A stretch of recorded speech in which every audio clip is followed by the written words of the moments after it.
Now, four senior politicians accused of plotting an alleged coup that sparked South Sudan's civil war have been freed after the government dropped the treason charges against them. The four, who include a former leader of the governing SPLM party, denied the plot as well as links to the fighting. Their release had been a key demand of the rebels, while some 1 million people have been forced from their homes since fighting broke out in December 2013. The trial had been seen as a stumbling block to peace talks in the Ethiopian capital, Addis Ababa. Conflict first broke out in the capital, Juba, between troops loyal to President Salva Kiir and those allied with his sacked deputy Riek Machar. It led a spread to other parts of South Sudan, with numerous reports of ethnic killings.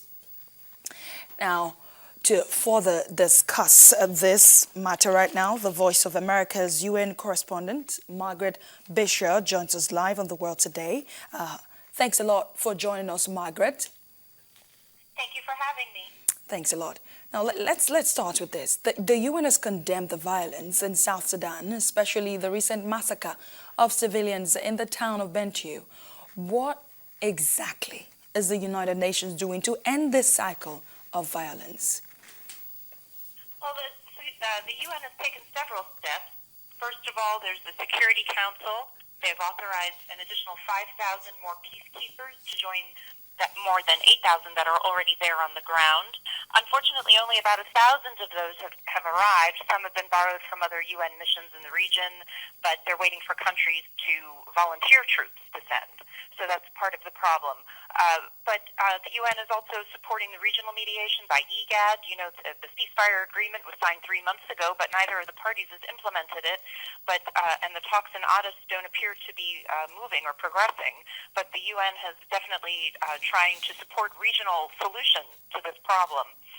Also, just now, the UN announced that Navi Pillay, who is the human rights chief, will be flying to Juba on Saturday, and she'll be accompanied by Adama Dieng, who's the UN Secretary General Special Advisor for the Prevention of Genocide.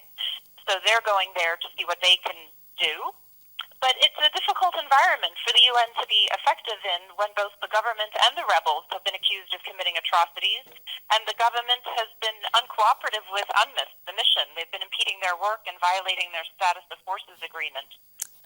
And Margaret, this brings us to the question. South Sudan's government has accused UN officials in Bentiu of denying civilians access to the UN base on the day of the massacre.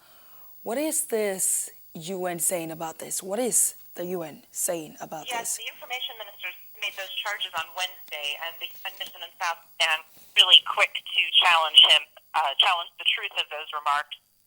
The UN says they never turned away any civilians, and that if you look at the numbers, since April 15th when the massacre happened, the number of civilians at the UNMISS base near Bentiu, they had about 8,000 civilians there before the massacre seeking shelter, and since then they've opened their doors and 22,500 people are there. So over 14,000 people have flooded in the past week. So I don't see how those allegations are credible that they're turning people away.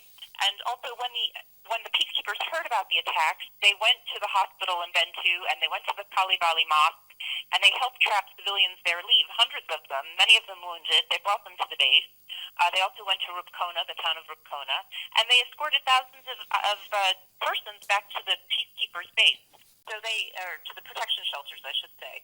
So they have been doing a lot, actually, for the civilians. And I think the question you have to ask is, the government is quick to make accusations, but what's the government doing to assist and protect its own people? Because we all know it's the primary responsibility of a government to protect its own people. That's right.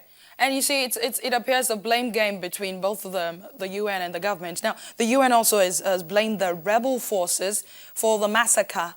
But the rebels have also dismissed the accusation as unfounded. They even called it cheap propaganda. They blamed the government forces instead. Is the UN still standing by its allegations that rebel forces are responsible for the atrocities? The UN does stand by this. They say it's based on the fact that the killings were targeted, who were they targeted against, the fighters, the people who conducted the killings. They asked the people their ethnic origins, their nationalities.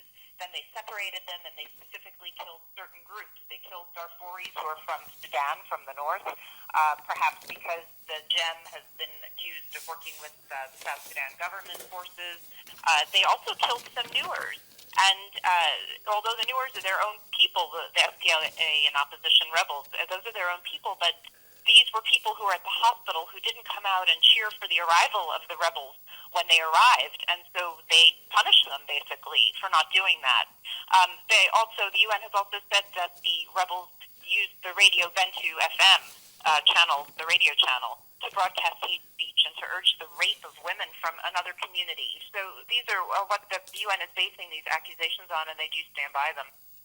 Well, thanks a lot, Margaret Bashir, our colleague at the Voice of America, speaking to us there about the crisis in South Sudan. Thanks a lot.